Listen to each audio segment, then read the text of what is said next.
What's up guys, Antoine here at DPR, and this week I really wanted to talk to you about what I do for a living.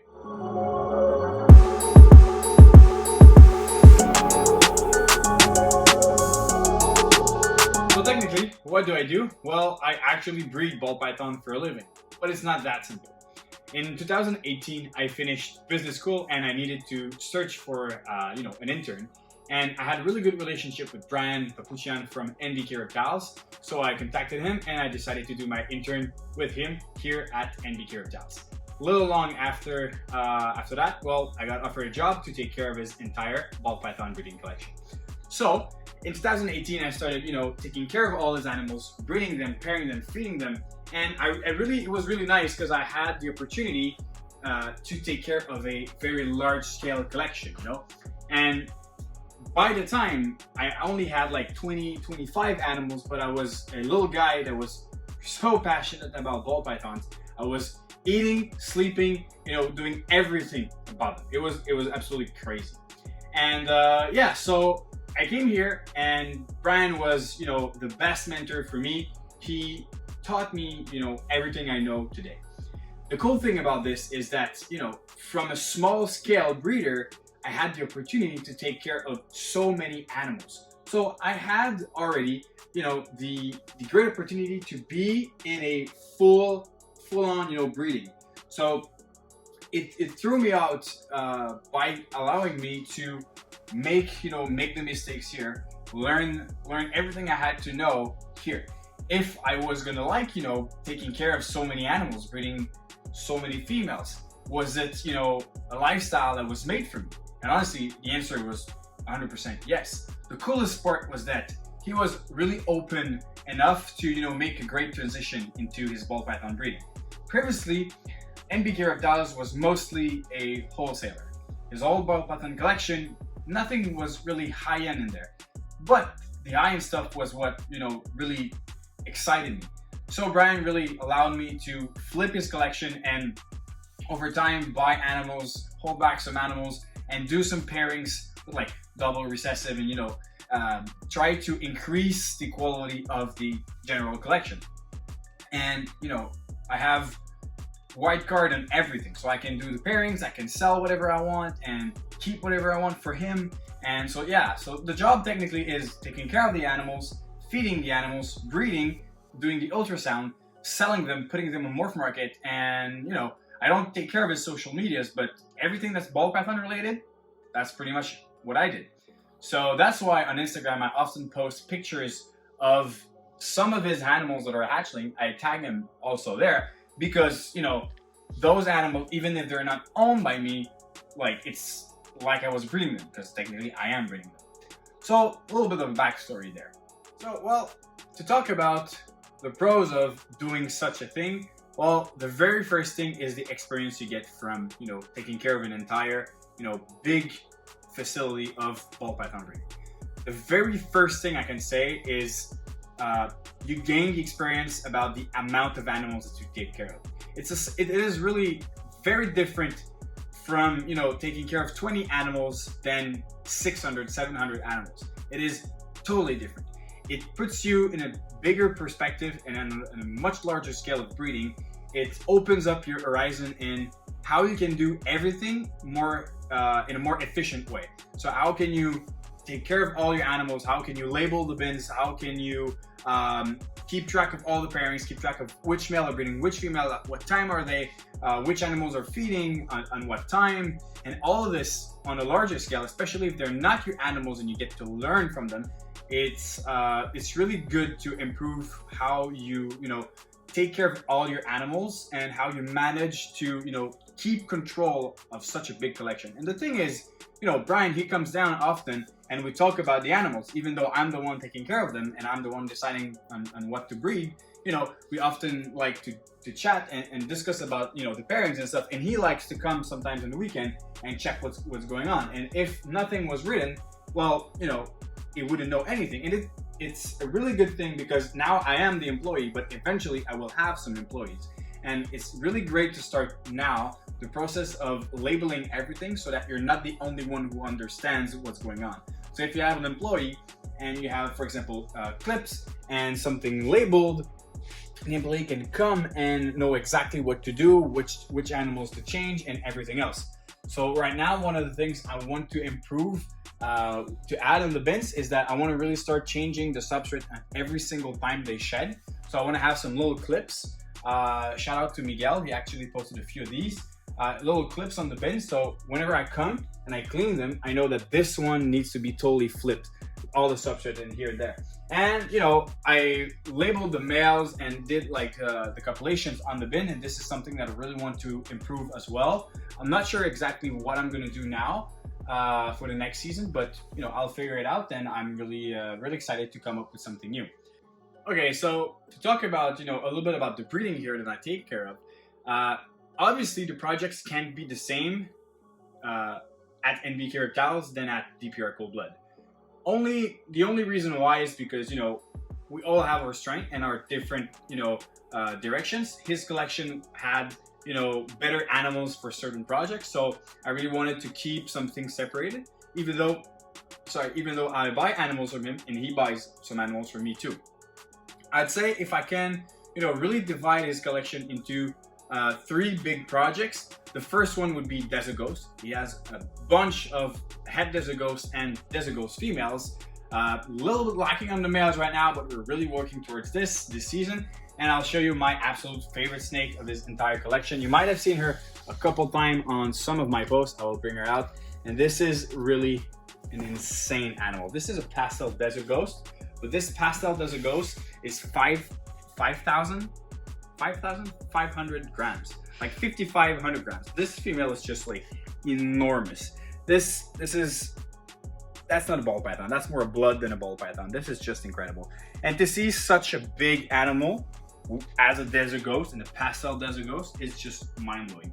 To give you a little size comparison, I'll show you another pastel Desert Ghost that we have, and like this is a full-on, like full-grown female. Okay, so this is just mind-blowing how this female is enormous. Right now, she's being paired to my pastel orange dream puzzle. So this is a split clutch that we're doing. We have a couple of split clutch going on. Some of my males go down to his females, and some of his males will go upstairs to see some of my males. Because actually, my room is up there in the 2nd floor. Because, you know, NBK Reptiles is not only about ball pythons, but they breed colubrids, so king snake, milk snake, and corn snake. They breed leopard geckos. They breed boas, carpet pythons, so many different animals. It is insane. It's such a cool thing to work here because you get to know so many things. And actually, I bought some other colubrids that I'll show in other videos.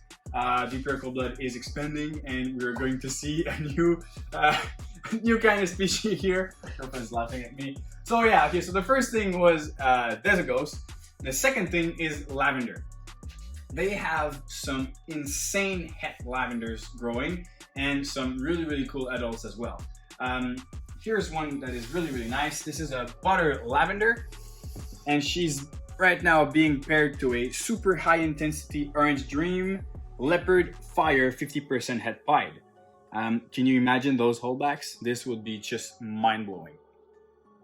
So yeah, this animal is really nice, and I'll show you one other that is absolutely insane. This is a het, but what a het this is.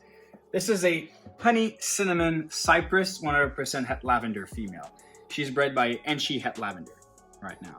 So the outcome of this could be really nice. So yeah, last season we managed to hatch a cypress lavender. I'll drop a picture right now. And the cypress lavender just blew me away totally. It was very nice. And yeah, I cannot wait to see what we will do by adding like Enchi in there, or you know, blackhead, or any like very contrasted genes. Maybe leopard cypress would be very cool too. So yeah, lavender is the 2nd biggest strength at NBK Reptiles. Very 3rd strength of NBK Reptiles is the bananas. And the bananas, well, Brian did buy I think it was a banana spinner blast or super blast way back from Brock Wagner. He paid like $70,000, like crazy amount of money. He bred that animal, and he managed to create this female, which was a world's first back then. This is a banana fire pinstripe. And the year I started working here, we paired to her a banana GHI male that is a female maker, and we did hatch a crazy clutch. But like when I say crazy, it is crazy clutch. Out of all of the eggs, only one was not a banana, and they were all females. And so this one is one of them. This is a little dirty there, but this is a banana GHI pinstripe female, which is really cool. But the star of the clutch is this girl. This is a super banana GHI pinstripe. And she might be a little to handle, but okay. So this girl, as you can see, the super banana brings so much more yellow. It removes a little bit of the contrast from the pinstripe, but you can still see on the back dorsal there some of the patterns. This female is very, very mind-blowing, and she's being paired right now to a phantom spotnose clown. So the whole backs of this could be insane looking. And in the same clutch, we had banana GHI pinstripe, super banana GHI pinstripe. We also managed to hit a super banana fire female, which is really, really nice, and also a super banana. All females. Not only this, we'll have to go over there. Not only this, we also managed to hit a super banana fire pinstripe female as well. That is really, really cool. Yeah, indeed. So that is super banana fire pinstripe. So technically, this is a super version of mom, which is this girl right here. So as you can see, like the super banana, it removes a little bit of the patterns, but it will really, really increase the yellow. This animal is neon bright. This is really, really cool. And I cannot talk about NBK reptiles without talking about dinkers, because here it is a dinker paradise. Well, very first one I'm going to show you is something that's very interesting. From one of his dinker that he called the Myrtle, we hatched in 2019, 2018 actually, a visual recessive. So bear with me until I find where they are. Okay, so here's the male. We hatched a pair of them, and here's the male. They are really, really feisty. So this is a Myrtle, technically. It is what we think a line of ultra male. This season we will, yeah, they're feisty and really very, very, very, very stressed. So this is technically what we think a line of ultra male. We will figure it out this year since we have an ultra male breeding a het Myrtle female. But if it's not, it is a totally new line of ultra male that came out directly from wild stuff that we had, which is really, really interesting. But okay, so Myrtle is one. My very favorite one and favorite of Brian too, we'll go over there, is the apricot. The apricot is, you know, a very, very interesting animal, and I'll show you an Enchi apricot. So this is Enchi apricot. Like, as you can see, the Enchi is just so much more enhanced. The colorations are so nice. The yellow coming from the allinas is just crazy, and the overall animal is just really, really nice. With Enchi, sometimes a gene can be really tough to, you know, pick out, but I'll show you just the super apricot and you'll see what I'm talking about. So this is a super apricot right here, and might not look that much right now, but these patterns are really, really something. This is what I call the frog, or the toad heads, which are, you know, small little toad heads there. And this is a typical pattern of the apricot. This is the super form. We think we only had one pairing from the super apricot, one egg actually, and it ended up to be an apricot. I'll show you that egg. This is probably one of the meanest snakes in his entire collection, and it is a mochi apricot, which is this little boy right here. So this is Mojave Enchi apricot. Oh, this is really, really nice animal, and he is mean by all means. This is a really mean boy, but he's not breeding right now, and we'll figure it out very soon how to improve this combination. And this is really, really cool. I'm going to show you more of his dinker stuff in you know, future videos, but for today that's pretty much it, guys. I hope you liked it, and you know, honestly, I love to work full-time at a ball python breeding facility. It's a lot of job because I have to take care of his entire collection, then take care of mine. of ours, obviously. And but you know, it's just so great to have the opportunity to have Brian as a mentor, and to be, you know, following with him on shows out in the US and Canada, and hopefully eventually in Europe, if COVID please let us travel. So yeah, guys, if you liked it, just go down in the comments and let me know what you think of this. So